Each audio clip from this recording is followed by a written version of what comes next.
ستاتيك، والتتراسايكلين ستاتيك. الدواء ده مع انه بينهبت البروتين برضه بس سايكل.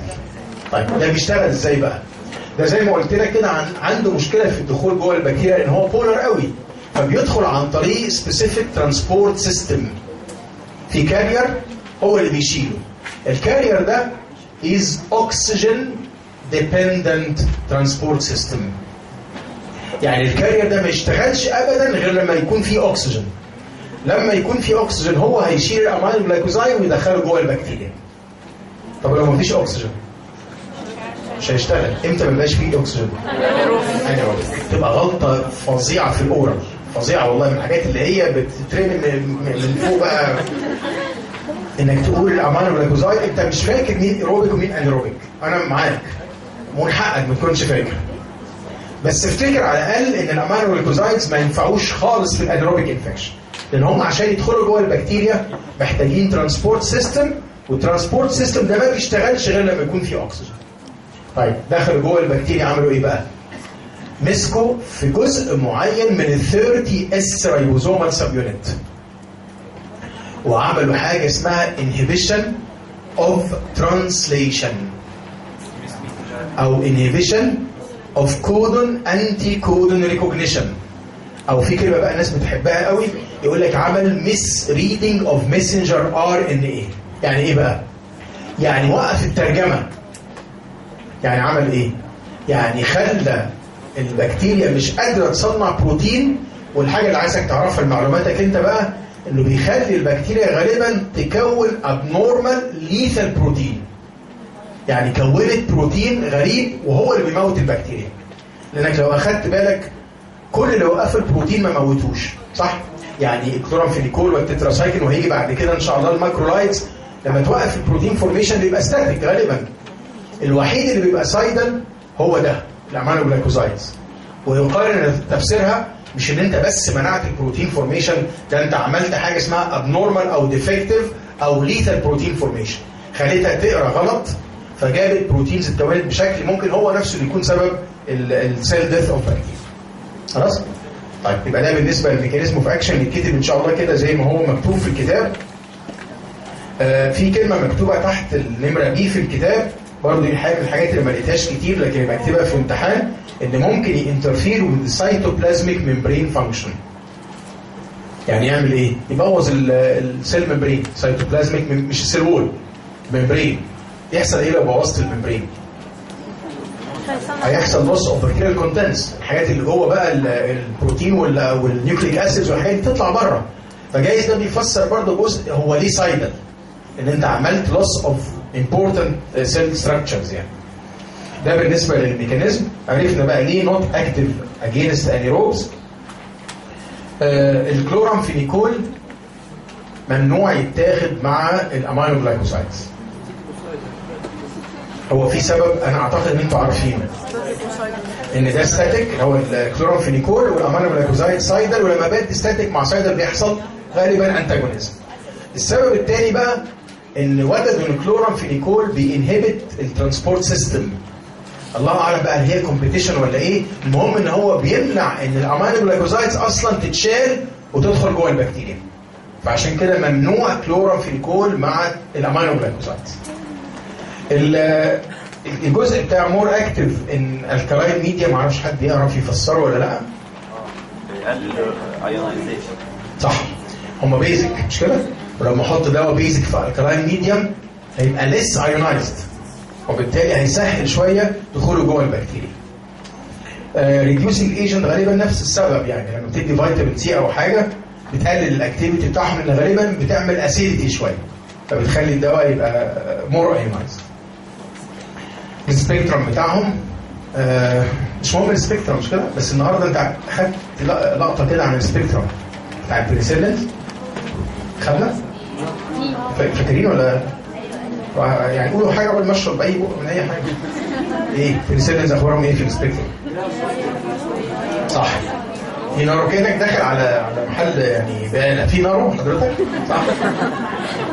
اشتغل على الجرام بوزيتيف كلهم وعلى الجرام نيجاتيف وكاي، بس ما فيش باسيلاي. عايز باسيلاي؟ يبقى برود سبيكترم. بس مش هيشتغلوا على كليبسيلا وبروتياس. صح. كان في واحد صاحبنا عشان يحفظ كان بينطق كل الحروف. يا ولاد بيسيدوموناس. كنت ناس بتخاطر ازاي؟ ما بيشتغلش على دول. عايز سودوموناس يبقى اكستند سبيكترم او انتي سودومونال بيريسيل. سيفالوسبورينز بقى اخبار السبيكترم بتاعهم ايه؟ بيشتغل على كله ما عدا ميرسا وكلوستريديوم وانتيروكوكاي. لو عايز تعالج دول جرام بوزيتيف ولا جرام نيجاتيف السيفالوسبورينز؟ عايز جرام بوزيتيف يبقى فيرست وسكند، عايز جرام نيجاتيف يبقى ثيرد وفورث. الفانكومايسين بيشتغل مين على جرام بوزيتيف ومعاهم الثلاثه اللي ما اشتغلش عليهم السيفالوسبورينز. طيب مش عارف انتوا فاكرينه ولا ده اسمه الايميبينين تبع مجموعه اسمها الكاربابينينز، بيتا لاكتام برضه. كان بيشتغل على ايه؟ كله صح. امال المونوباكتم اللي هو الاستيونام واحد بس، اي واحد بقى جرام نيجاتيف صح. التتراسايكلينز كل حاجه، كلورامفينيكول تقريبا كل حاجه، الاثنين دول برود سبيكترم. فاكرين العيوب بتاعت الادويه اللي قلناها دي؟ انا عايز اشرب مش عارف. لا بجد والله بسرعه كده فكرني بالبنسلين كان بيعمل مشاكل ايه؟ الرجي، وهتحكي شويه في الالرجي كويس؟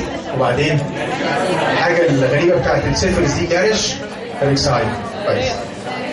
ويعمل دايريه سوبر انفكشن بقى والكلام الكبير ده، ويزود صوديوم وبوتاسيوم، ويعمل سيجرز لو جرعه كبيره او انترافيكال. والميثيسيلين يعمل نيفروتوكسيسيتي صح؟ برافو عليك. والكاربونيسيلين يعمل بليدنج بسبب بليتد ديسفانكشن. سيفالوسبورينز اهم حاجه نيفروتوكسيك والرجي. وبعدين نقول بقى ده سلفورام لايك اكشن ومش عارف الهايبوبروثرومبينيا والبليدنج. الفانكومايسين كان بيعمل مشاكل ايه؟ اوتو ونيفرو والرجل الاحمر المتوسط ريد مان سيندروم. طيب كلورامفينيكول سهل ده. جراي بيبي سيندروم، بون مارو ديبريشن عرفنا انواعها، والرجي مفيش الرجي بس هي ما عرفناش يعني. جي اي تي وسوبر انفكشن وهيباتيك ماكروزومال انزيم انهبيشن. تتراسايكلينز اي حاجه هتطلع صح بس ما تنساش بون والتيث تيراتوجينيك فانكوني القصه بتاعت الجي اي تي سي ان اس ديستربنس كله هيتحفظ ان شاء الله. الله يبقى زي الفل. الميكانيزمات بقى عشان نمشي بقى، مش نمشي يعني نكمل. ميكانيزمات لا السايدل دي هتبقى كجزء بس يعني هقول بيعمل مثلا الافكت بتاعه البكتيريا السايدل باي كذا. البيتا لاكتام بيمسكوا في سبيسيفيك بنسلين بايندينج بروتين انهبيشن اوف ترانس بيبتايديز انهبيشن اوف كروس لينكينج اوف بيبتيدوجلايكان انهبيشن اوف سيل وول، وينشط الاوتولايسين فيبوظ السيل وول اللي موجود، وبعدين البتاعه هتبلع ميه لحد ما تفرقع. ده ايه ده كلهم بقى زي بعض. طيب الفانكومايسين هانت ان شاء الله. الفانكومايسين بيمنع السيل وول بس على خطوه قبل خطوه البيتا لاكتام. هو ينقي بقى مش فارق يعني، هو مكتوب في كتاب بوليمرايزيشن ماشي. التتراسايكلينز بيشتغلوا ازاي؟ هم ستاتيك ولا سايلنت؟ ستاتيك. بيمنعوا البروتين بس ازاي بقى؟ بيدخلوا جوه البكتيريا بسبيسيفيك ترانسبورت ميكانيزم وبيمسكوا في ال 30 اس رايبوزومال سب يونت ويكمبيت مع الاسايل امينو ترانسفير ار ان اي. كلورامفينيكول بيشتغل ازاي بقى؟ بيمسك في ال 50 اس رايبوزومال سب يونت يمنع خطوه اسمها ترانس بيبتايديشن. الله ينور عليكم. الامينو جلايكوزايدز بقى يا محمود انت واقف زغير لي كده من فوق. بيشتغلوا ازاي الامينو جلايكوزايدز؟ بيدخلوا باي سبيسيفيك ترانسبورت سيستم which is oxygen dependent ويمسكوا في ال 30 اس رايبوزومال سب يونت. في ناس بتقول بيمسك irreversible وبيعمل misreading of messenger RNA او abnormal translation او inhibition of codon انتي كودون ريكوجنيشن. استفدنا ايه بقى لما عملنا الكلام ده؟ inhibition of protein، واللي عايز يقول بقى ان احنا عملنا abnormal او defective proteins. طيب خلصنا كده بقى من المراجعه السريعه دي. الامينو جلايكوزايد زي ما قلنا فيها نار سبيكتروم مينلي على جرام نيجاتيف. انا عارف ان مش وقت والله، بس انت لو ذاكرت الكلام ده حتى لنفسك بعد كده والله هتبقى دكتور شاطر جدا لما تتخرج. وطبعا ده مش هدفنا، احنا هدفنا جرام نيجاتيف. يبقى افكر لازم في الامينو جلايكوزايد. ممكن يشتغلوا على جرام بوزيتيف زي الستاف بما فيهم الميرسا، ممكن يشتغلوا على حاجات غريبه مثلا زي التي بي او غيره، لكن mainly they are active on gram negative. ايروبيك ولا انيروبيك؟ ولا الاثنين؟ ما ينفعوش. انيروبيك ما فيش عشان الاكسجين ديبندنت ترانسبورت سيستم. ده بالنسبه للكلام بتاع الامينو جلايكوزايدز اللي في صفحه 328. كاتب لك بقى السؤال اللي احنا قلناه من شويه، ان هم عاده، لا احنا مش هنقول كل اللي انتوا بتقلبوه ده، لا احنا قربنا نخلص والله.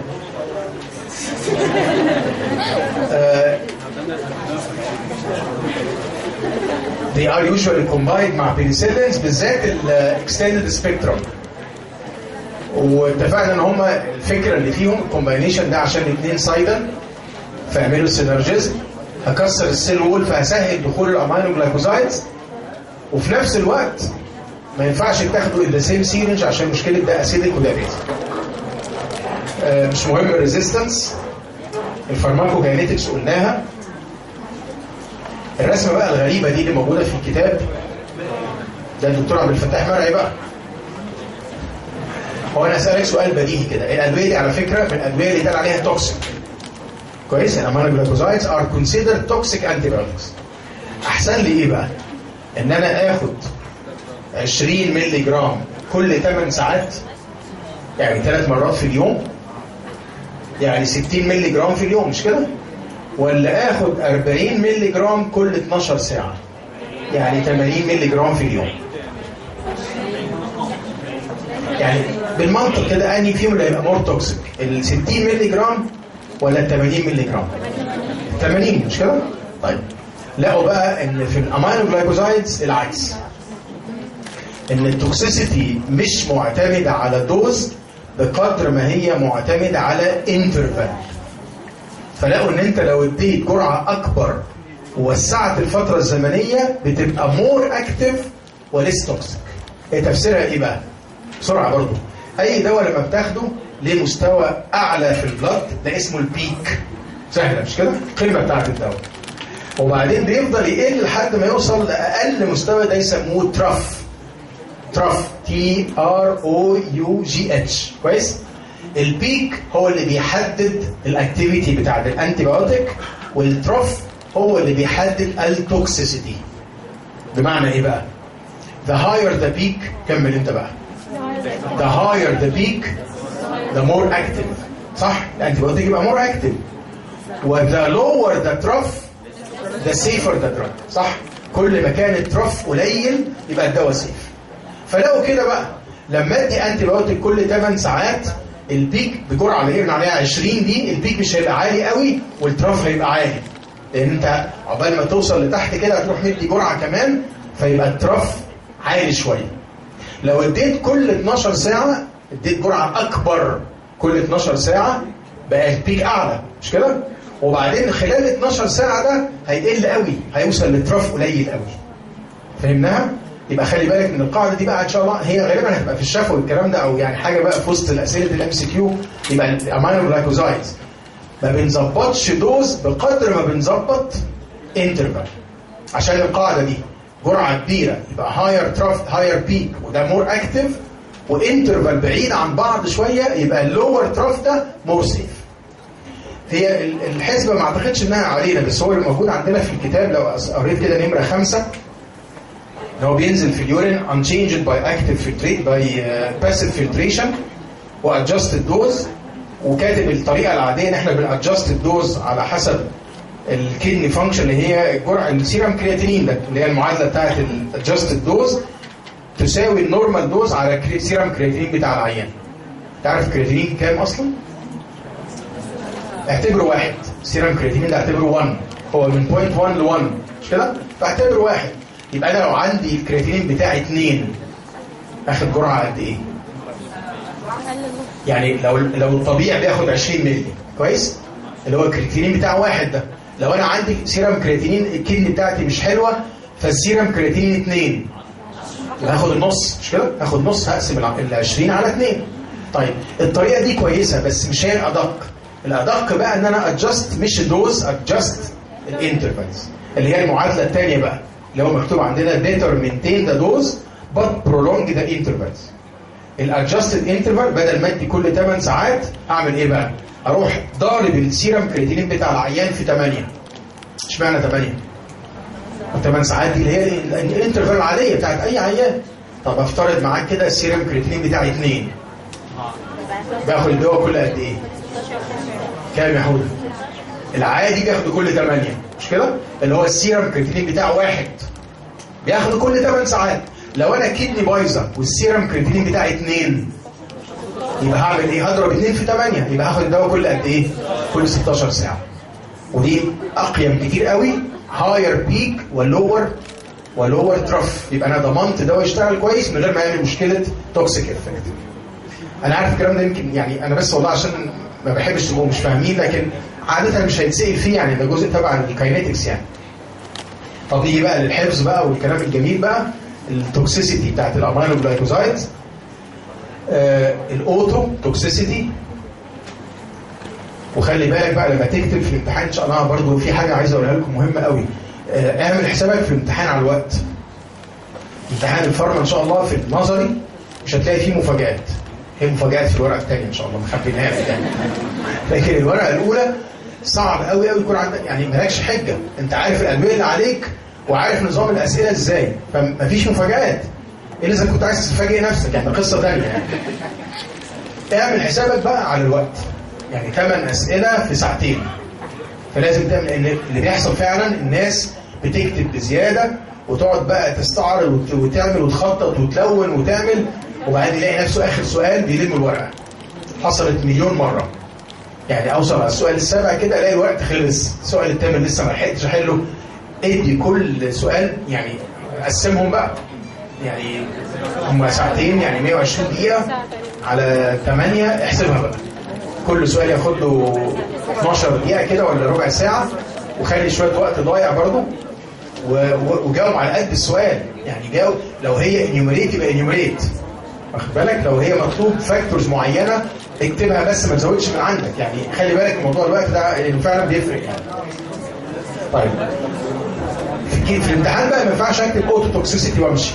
لازم اقول الكلمتين اللي تحت دول. هو ليه الدواء ده اوتو توكسيك؟ غالبا عشان بيتركز في الاندوليمف والبيريليمف بتاع الانر اير. هيعمل ايه بقى اعراض؟ والله لو اثر على الجزء اللي هو مسؤول عن السمع بتاع الايث كرينيال نيرف عمل ديفرنس. لو اثر على الفيستيبولار ديفيجن يبقى عمل فيرتايجو او عمل ديس ايكوليبريم. احتمالات بقى ان يبقى اوتو توكسيك هي على فكره ايريفرسبل زي ما قلنا ده نيرف دامج فصعب يتصلح. احتمالات ان يبقى اوتو توكسيك هتزيد في ناس معينه. زي ايه بقى؟ اللي عنده رينال امبيرمنت. ولا مش هيفرق؟ صح.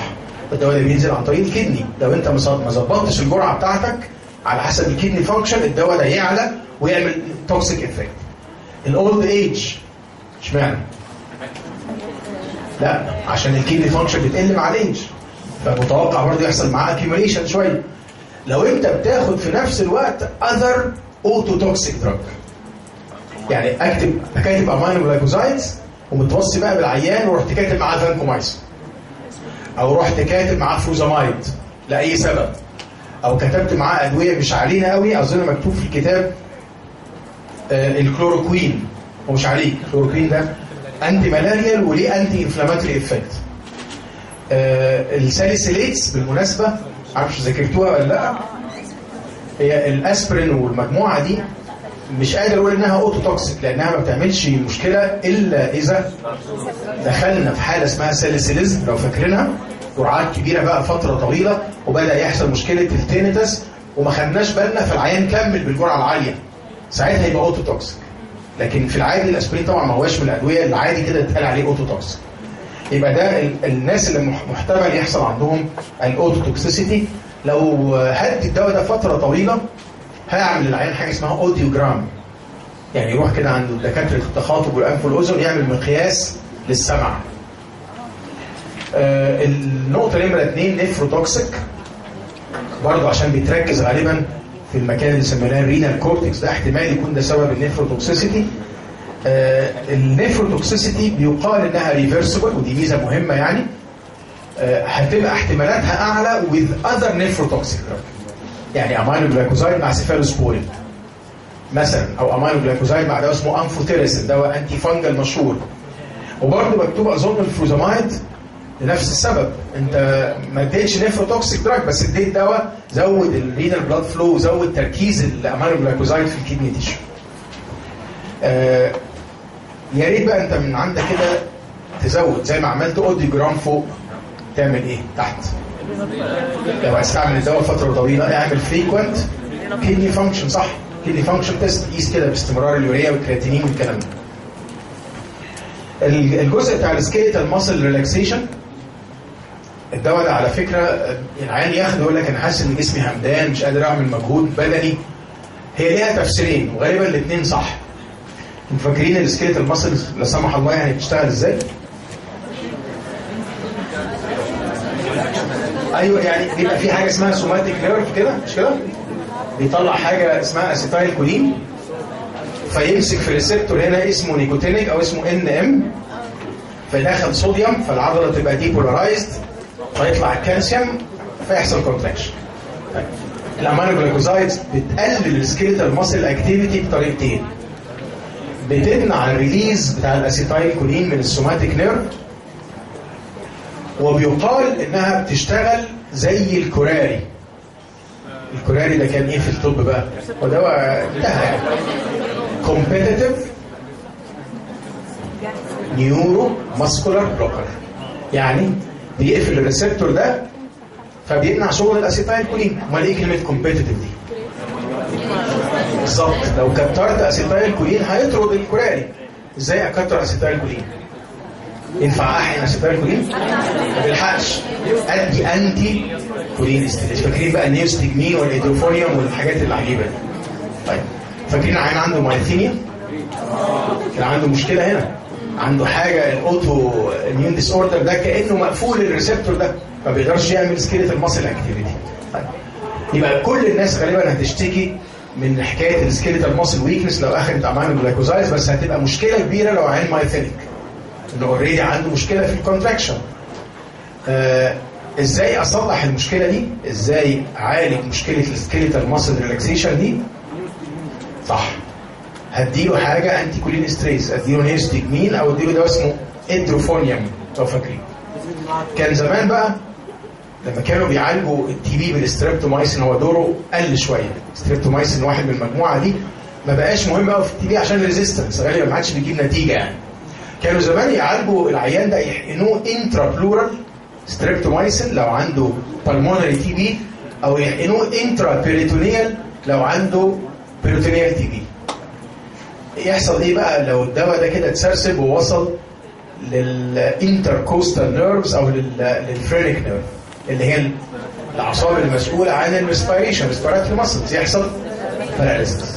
ده بقى العيان اللي كان بيبقى مشكله، ده العيان اللي كان لازم يعمل له فنتيليشن، حط على جهاز تنفس صناعي، ونديله ادروفونيوم او نيوستجمين، وبنديله كالسيوم كمان، نديله حاجه اسمها كالسيوم جلوكونيت. تفتكر ايه فكره الكالسيوم؟ كونتراكشن يوقفها؟ كونتراكشن؟ لا العضلات الاراديه مش معتمده على كالسيوم من بره، مش كده؟ يعني بتخزن جواها كالسيوم. برافو عليك. يحاول يزود الريليز اوف اسيتايل كولين، يزود الاكسوسايتوزس ده. ما هي مشكله ان الدواء ده مش بس قافل الريسبتور، ده الدواء كمان مخلي الاسيتايل كولين مش عارف يطلع، فبندي الكالسيوم ده عشان يستيميليت شويه الريليز اوف اسيتايل كولين. لو حصل بقى يعني ماسكرينيك اكشنز مش مطلوبه ندي اتروبين، صح؟ لو حصل مشاكل بدا العيان بقى يدخل في براديكارديا او هايبوتنشن او مشاكل ماسكرينيك ممكن ندي اتروبين. ده بالنسبه للعيب بتاع السكيليتال ماسل ريلاكسيشن. بتاعي قلنا فيه كل حاجه. الالرجيك مانيفستيشنز بتحصل كتير قوي لو الدواء ده اتاخد او المجموعه دي اتاخدت كاوينتمنت، لو حطيته كمرهم على الجلد يحصل كتير قوي مشكله اسمها كونتاكت ديرماتايتس، نوع من الالرجي مشهور قوي مع الادويه اللي بتاخد توبيكال زي النيومايسين مثلا.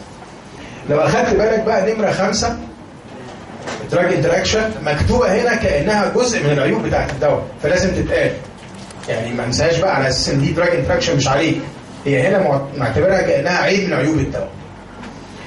في حاجات الحقيقه متوقعه او تقريبا كله متوقع. يعني الامينو جلايكوزايد لو اخذناها مع اذر نيفروتوكسيك دراجز يزيد احتمالات النيفروتوكسيسيتي. هو هنا مديك دواء اسمه امفوتيريسين دي، ده انتي فانجل، غالبا مش هتلحق تذاكره، بس دواء انتي فانجل مشهور قوي. البوليميكسل ده انتي بايوتيك بيشتغل على السيل ممبرين، مش مهم برضو قوي يعني. مهم بقى السيفالوسبورينز عرفناها دي، والفوزامايد عرفنا ايه المشكله فيه. ما ينفعش اديه مع اذر اوتوتوكسيك، وهو قايل لي برضو الامثله كلوروكوين واللوب دايوريتكس والاسبرين او الساليسيلينز. لو اخدتهم مع كوراري تبقى مشكله. مش كده؟ لو اخدتهم مع نيورو ماسكولار بلوكر هتزيد الاكشن بتاعه، لان هو نفسه بيشتغل كانه نيورو ماسكولار بلوكر، يزود قوي السكيليتال ماسل ويكنس. مع البنسلين عرفناها بقى مليون مره المزايا اللي فيه، وممنوع يبقوا مع بعض في نفس الكونتينر. وفكرك بقى بكلورامفينيكول ان هو بيقلل الابتيك.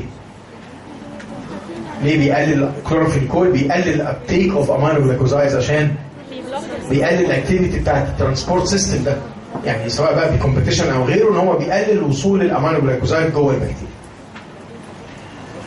البريباريشنز واليوزز، يعني انا خايف اقول لك مش علينا، بس على الاقل نبقى عارفين الاسامي عشان مالتيبل تشويس. وخلي بالك مشكله المالتيبل تشويس ده لما يجي لك دواء اخره مايسن، يعني هو سلن هتيجي من البركه بقى على الاقل ان هو ايه؟ بنسلن، وربك يحلها بقى بعد كده يطلع بقى نارو برود بيتا لاكتامين، يعني ان شاء الله هتتدبر. يعني سيف سهله دي، على الاقل عرفنا ان هو سيفالوسبورين، يعني ماشي الحال. المايسن بقى ده اللي مشكله، لان احنا عندنا الفانكومايسن ده لوحده، مش كده؟ وعندنا العيله دي كلها اخرها مايسن، وعندنا الماكرولايز اخرهم مايسن، وعندنا ادويه يمكن بس مش علينا بقى برضه اخرها مايسن، فلازم نحفظهم. يعني لازم ابقى عارف ان الاسامي دي تبع مجموعه الامينو جلايكوزايدز مش ماكرولايز مثلا. طبعا اشهرهم بقى تاريخيا الستريبتومايسن. الستريبتومايسن ده زيه زي الباقيين، ما بيتاخدش اورال الا في حاله واحده. ستريبتومايسن ده ما نوت ابزوربد اورال، بس هاخده اورال امتى؟ لو عايز اعالج لوكال جي اي تي انفكشن، انترايتس او غيره. الستريبتومايسن ده زي ما قلت لك كان مشهور زمان قوي في علاج التي بي، ما بقاش يعني ليه قيمه كبيره، وبيعالج بقى حاجات كده غريبه شويه، التوليريميا ومش عارف البليك وحاجات بقى كبر مخك يعني. الجنتامايسن اقوى كتير الحقيقه من الستريبتومايسن. في ميزه في الجنتامايسن ان هو بيشتغل على الستاف بما فيها المرسا، يعني دي المزايا بتاعته. انت عارف كل المجموعه بتشتغل مين على جرام نيجاتيف، الجنتامايسن في ميزه انه بيشتغل على جرام بوزيتيف ستاف وغيره، حتى لو كانت ميثيسيلين ريزيستنت ستاف اوريس. اللي ظهر بقى مشكله فيه ان هو حصل منه ريزيستنس بعد الاستعمال فتره طويله، حصل ريزيستنس. الاميكيسن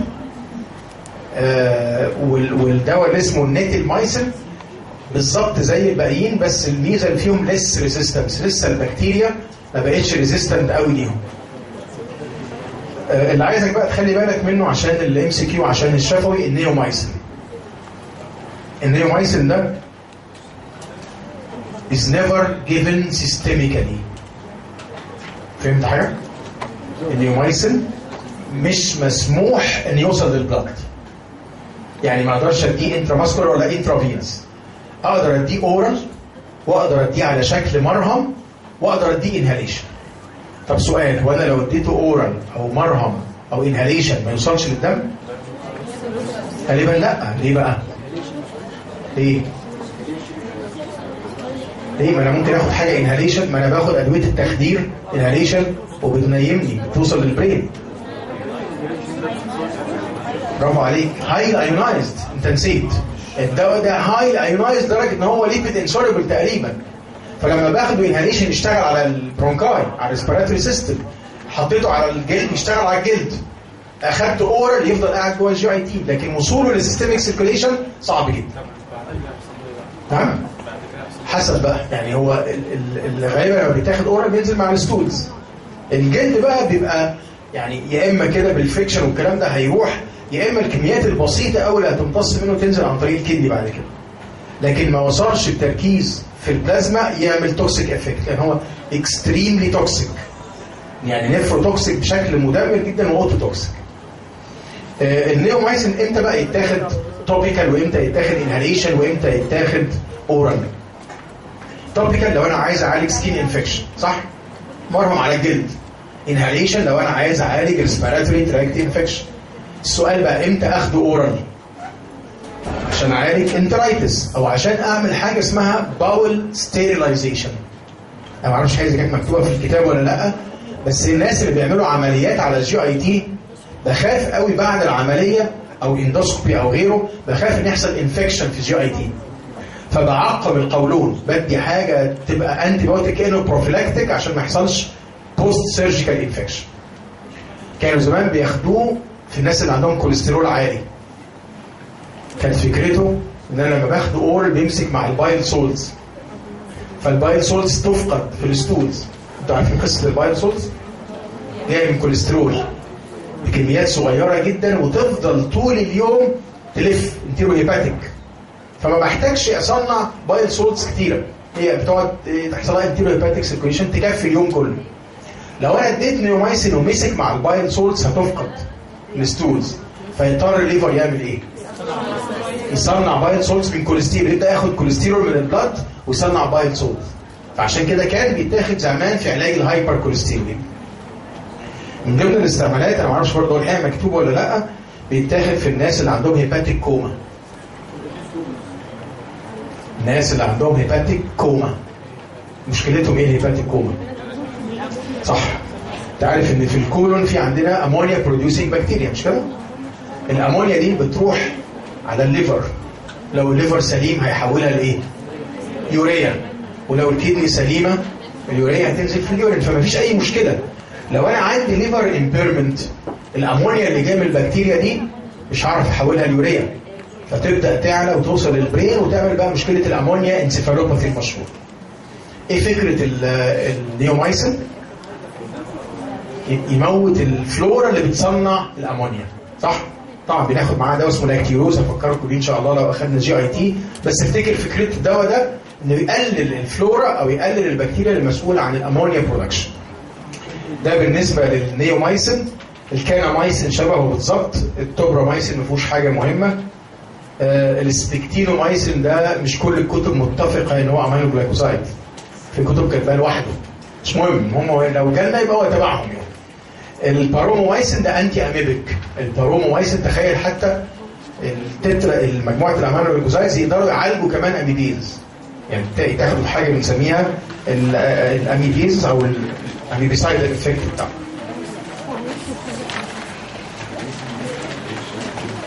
خلاص احنا قربنا خالص خالص يعني، سبحان الله والله الوقت عدى بسرعه. ماكرولايدز مش مهم جرعات على فكره في الامتحان النظري، مش فيش جرعات خالص عليكم، واعتقد حتى ولا في الكلينيكال. هو بس الامتحان الروشتات اللذيذ ده ما كانش ليه اي داعي. احنا عندنا في مجموعه الماكرولايدز 3 اسامي.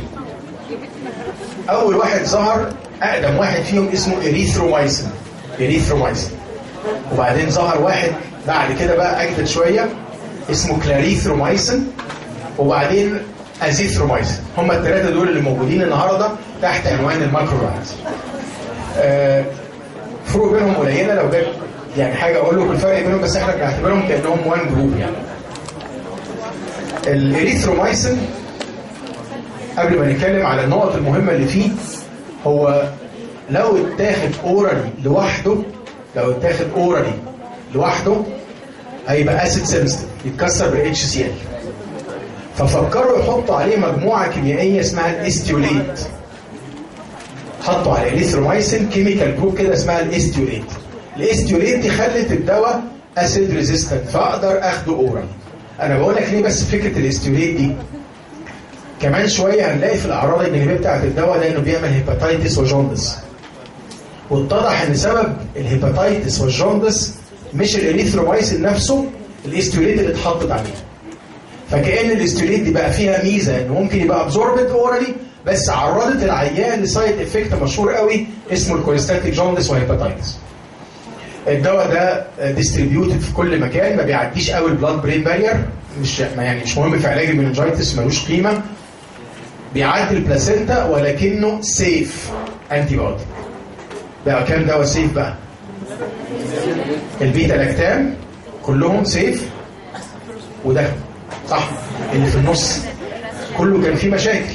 الامينو جلايكوزايز، كلورامفينيكول، تتراسايكل، حتى الفانكومايسين، يبقى هم الاثنين دول لحد دلوقتي هم ذا سيفست انتي بايوتكس. الفيت بتاعهم معتمد اساسا على ميتابوليزم باي ذا ليفر. هيباتيك مايكروزومال انزيمز بيحصل لهم ميتابوليزم باي ذا ليفر وينزلوا في اليورين على شكل ان اكتيف ميتابولايت. وهم نفسهم او الاريثرومايسين تحديدا هيباتيك مايكروزومال انزيم انهبيتور. مين فاكر الثلاث معلومات دول اتقالوا في انهي دواء؟ بيتكسر في الليفر بالهيباتيك مايكروزومال انزيمز، وبينزل الميتابولايت ان اكتيف في اليورين، ما يعالجش يورينري تراكت انفكشن. برافو عليك. وهو نفسه الدواء هيباتيك مايكروزومال انزيم انهبيتور كلورامفينيكول زيه بالظبط. يبقى انت عامل حسابك في الاعراض الجانبيه على ايه؟ الدواء ده هيباتيك مايكروزومال انزيم انهبيتور، يبقى انت عامل حسابك على ايه؟ مع ثيوفيلين وورفرين وفينيتوين ومش عارف ايه. خلي بالك من الجرعه لانه ممكن يعمل توكسيك افكت ساعتها. طيب يعالج يورينري تراكت انفكشنز؟ طيب يبقى هو اللي عالج مننجايتس ولا عالج يورينري تراكت؟ الكلام بقى اللي يهمك انت ان شاء الله اللي هو الجزء بتاع الانتي بكتيريال اكشن. الدواء ده بكتيريوستاتيك في الجرعات العاديه وبكتيريسايدال ان هاير كونسنتريشنز. مش هتسمعها تاني. هو اللي فاتوا كلهم يا ابيض يا اسود مش كده؟ يا ستاتيك يا سايدال. الدواء ده بكتيريوستاتيك ان يقال لو دي الجرعات اللي احنا بنستعملها غالبا. هو بكتيريوستاتيك في النورمال دوزز. لو عليه جرعات شويه يبقى بكتيريسايدال. بيشتغل ازاي بقى؟ بيدخل جوه البكتيريا، مش مهم بيدخل ازاي بقى، عليها خلاف، ويمسك في ال 50 اس رايبوزومال سب يونت ويعمل انهبيشن لخطوه اسمها ترانسلوكيشن ستيب. ايه بقى؟ ترانسلوكيشن ايه؟ صح. جالي امينو اسيد جديد مسك في الاي سايت، عايزين نروح نجيبه. هنروح نجيبه، دي خطوه اسمها ترانسبيبتايديشن. بس عشان نرجع بيه من الاي للبي اسمها ترانسلوكيشن. هو الدواء ده هيمنعها. كويس؟ يبقى هو انهبيشن اوف بروتين باي بايندنج لل 50 اس رايبوزومال سب يونت، وبيمنع بالتحديد خطوه اللي بنسميها الترانسلوكيشن ستيب. كتاب القسم كاتب كلمه على فكره في ناس بتهتم بيها قوي، انه ماسك irreversible.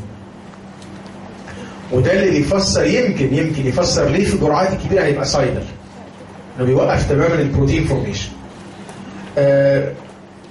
الكتاب برضو كاتب جمله ان هو بيشتغل او بيمسك في نفس المكان اللي بيمسك فيه other antibiotics. يعني المكان اللي مسك فيه الاريثرومايسين هو المكان اللي هيمسك فيه اخواته كلاريثرو والازيثرو، وهو المكان اللي هيمسك فيه الكليندامايسين الدواء اللي بعدهم، وهو المكان اللي هيمسك فيه دواء اسمه فيوسيديك اسيد. كلهم بيمسكوا في نفس الجزء من 50 اس رايبوزومال سب يونت. فرقت معانا ايه بقى؟ يعني انت استفدت ايه من المعلومه دي؟ يمشوا مع بعض، هيحصل بينهم نوع من الكومبيتيشن يقولوا عليه ميوتشوال انتاجونيزم، يبتدوا يتنافسوا مع بعض على المكان اللي هيمسكوا فيه. فما استفدناش حاجه، بالعكس احنا ممكن نقلل الاكتيفيتي بتاعهم لو اديناهم مع بعض. يبقى ده ان شاء الله هيتقال في الكتاب في المذاكره كده او في الامتحان ان شاء الله. السلكتيفيتي مش مهم قوي، الرايبوزومز بتاعت البني ادم مختلفه عن بتاعت البكتيريا. ريزيستنس كلام قديم. السبيكترم اقرب ما يكون الى النارو سبيكترم بينيسيلينز. الاريثرومايسين ده قريب قوي قوي من النارو سبيكترم بينيسيلينز. لو بيشتغل مينلي على الجرام بوزيتيف كلها وعلى الجرام نيجاتيف كوكاي، لكن ملوش قوي في الجرام نيجاتيف باسيلاي. الزياده بقى عن البينيسيلين انه بيشتغل على الكلاميديا وبيشتغل على المايكوبلازما. انت نسيت طبعا، مش نسيت، مخك ساحة اكيد يعني. اللي بيشتغل كويس قوي على الكلاميديا والمايكوبلازما كان التتراسايكل، وده زيه اشتغل كويس قوي قوي على الكلاميديا وعلى المايكوبلازما. السؤال بقى عشان الشفوي، امتى ادي، هو على فكره التتراسايكل اقوى، بس امتى افضل اريثرومايسين عن التتراسايكل؟ برافو عليك. لو بريجنانسي او تشيلدرن او لاكتيشن، صح؟ لان التتراسايكل يعمل مشاكل في دول، لكن الاريثرومايسين ما عندوش مشكله. ما فيش مشكله في الحمل، ما فيش مشكله في النمو بتاع العظم والسنان، فساعتها يبقى الاريثرومايسين احسن. لكن ان جنرال كده التتراسايكلين هم دراجز اوف تشويس في الكلاميديا والمايكوبلازما. طبعا لما كان في ديفتيريا زمان كان ده احسن علاج ليها، ما عادتش موجوده طبعا عشان التطعيم اللي موجود. الاكشن اللي مكتوب عندنا لوحده كده بروكاينيتيك افكت. فاكرين حاجه في الفسيولوجي اسمها الموتيلين ريسبتورز؟ كان في حاجه كده من الحاجات اللي زي لوكال هرمون كده، او كان في موتيلين ده سبيسيفيك ريسبتور على السموث ماسل، كان بيزود قوي التون والموتيليتي. وده برضو اللي بيفسر ليه الاريثرومايسين ممكن يعمل مغص فظيع ويعمل ضياريه رهيبه. مش بقى ضياريه عشان سوبر انفكشن والكلام ده، غالبا الوجع الجامد قوي يعمل ايبيجاستريك بين، يعمل وجع في فم المعده كده، حاجه يعني كانها بتعصر المعده، ويعمل كوليكس ودايريه جامده قوي. غالبا سببها كده ان هو نفسه كان ستيميوليت الموتيلين ريسبتورز، فيبدا ينشط قوي الاكشن بتاع الجي اي دي. تعرفين كلمه بروكاينيتيك دي معناها ايه؟ فاكرين بقى الميتوكلوبراميد والدومبيريدون والاسامي العجيبه دي؟ هو معناها ان هو بيزود التون بتاع اللور اوسوفاجيال سفنكتر، وبيزود الجاستريك امتينج، يعني يخلي المعده تفضي اللي جواها بسرعه. ده معنى كلمه بروكاينيتيك. هنا طبعا تفسيرها ان هو بيشتغل على سبيسيفيك موتيلين ريسبتورز. الاستعمالات بقى احنا تقريبا قلناها، ريسبيراتوري وديفتيريا ومش عارف كلاميديا ومايكوبلازما وكلام الفرق ده كله. الادفيرس افكت سهله قوي قوي. انا كنت حكيت لهم السنه اللي فاتت اول اريثرومايسين اللي انا كتبته اول ما اتخرجت وما كتبتوش تاني. يعني اتعقدت منه، كتبته لحد يعني سيده فاضله كده ربنا يرحمها كانت قريبتي، بس كان يعني لسانها عنيف شويه الحقيقه. عندها تونسيلايتس، واحنا لسه بقى فاكرين ان الاريثرومايسين ده حلو قوي في ريسبيراتوري تراكت انفكشن، وكتبت لها اريثرومايسين. بعدها يا عم عبد الرحمن شوف النور بقى في التليفون، لما انتوا ما بتفهموش في الطب بتكتبوا ادويه ليه؟ ايه يا حاج في ايه؟ بطني وكنت هموت ومغص ومش عارف ايه وبتاع وحرام عليك طبعا ماشي يعني خلاص يعني حصل خير وده من الدواء. هو بقى الواحد زمان وهو لسه يعني طفل كده غريب لسه متخرج بيبقى حاسس ان كل غلطات انت السبب فيها، يعني مش قادر تقول والله ده سايد افكت من الدواء، لا ده انت اللي قصدي يعني انت اللي مش فاهم يعني. لما تكبر شويه بيبقى كل الناس غلط ما عدا انت، يعني الموضوع بيتغير بقى، يعني احنا صح بس العين هو اللي غلط والدواء اللي غلط والبلد غلط بس احنا صح يعني. فانا اتخذت الحقيقه يعني الاريثرومايسين ده عمل لي كومبلكس، من يومها بطلت خالص اكتب الاريثرومايسين ده، لانه فعلا بيعمل مشكله جي اي تي، بس طبعا مش لدرجه بقى انتوا ما تفهموش يعني كنا عديناها يعني، لسه عايزين ناخد ثقه في نفسنا شويه ما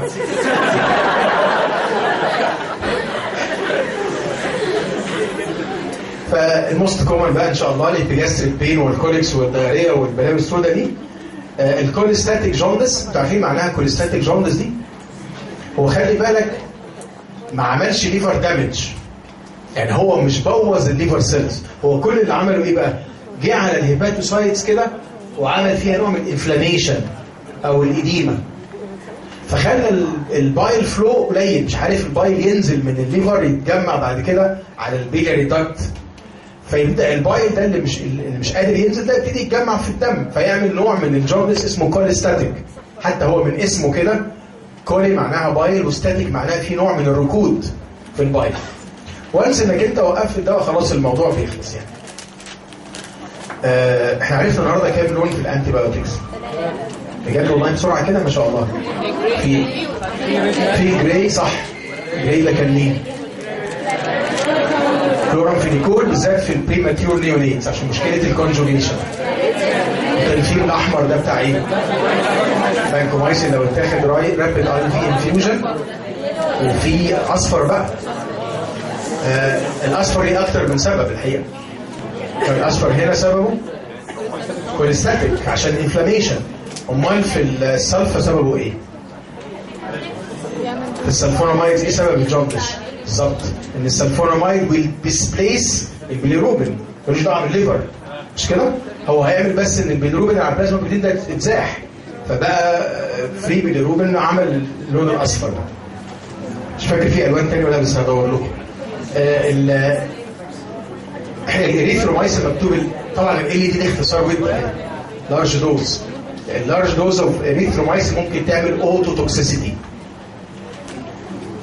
بقى كام دواء اوتو توكسيك؟ 3 اوتو توكسيك. فانكومايسين اللي احنا خدناهم يعني النهارده، فانكومايسين والامينو جلايكوزايدز وده جرعه كبيره. ده اريثرومايسين ثابت. احنا عرفنا بقى وسط الكلام كده ان في اذر اوتو توكسيك دراجز. فاكرين زمان الفوزامايد، دواء اسمه كلوروكوين، الاسبرين لو عدينا جرعات عاليه. العيب نمره 3 اللي هو او نمره 4 دراج انتراكشن. خلي بالك بقى ان اكتر واحد هيباتيك مايكروزومال انزيم انهبيتور الاريثرو، واقل منه شويه الكلاريثرو. لكن الازيثرومايسين في ميزه ان هو مش هيباتيك مايكروزومال انهبيتور، فدي مع الادويه وانت مطمن بقى. لكن لو هناخد بقى اريثرومايسين مع ادويه زي ما قلنا الفينيتوين والوارفرين والديجيتاليس والثيوفيلين والكلام ده، لازم نقلل جرعه الادويه الثانيه. طبعا احتمال كبير قوي ان احنا ندي اريثرومايسين مع ثيوفيلين، صح؟ زي ما ادينا كلورامفينيكول مع ثيوفيلين. احنا عملنا كده ليه؟ عشان عيان ازماتيك بياخد ثيوفيلين واحتاج ياخد انتي بايوتيك. لو اديت اريثرومايسين او كلورامفينيكول لازم تعمل حسابك وتقلل جرعه الثيوفيلين. ده بالنسبه للاريثرومايسين. الازيثرو احسنهم على فكره. الكلاريثرو انا عايزك بس تفتكر فيه حاجه مهمه قوي، من الادويه الاساسيه في الاريديكيشن اوف هيليكوباكتر بايلوري بتاعت القرحه. لما ان شاء الله كده ربنا يسهل نراجع الالسر او العملي او التذاكر، هتلاقي دايما حاجه ثابته كده في علاج الهيليكوباكتر اللي هي كلاريثرومايسين. وبعدين احط معاه بقى، يا اما احط معاه اموكسيسيلين او احط معاه ميترونيدازول على حسب العين الرجيك ولا لا. لكن الكلاريثرومايسين ده اساسي. الكليندامايسين خلي بالك عشان ما تغلطش ان شاء الله في الشفوي، غلطه من الغلطات اللي ثمنها غالي قوي.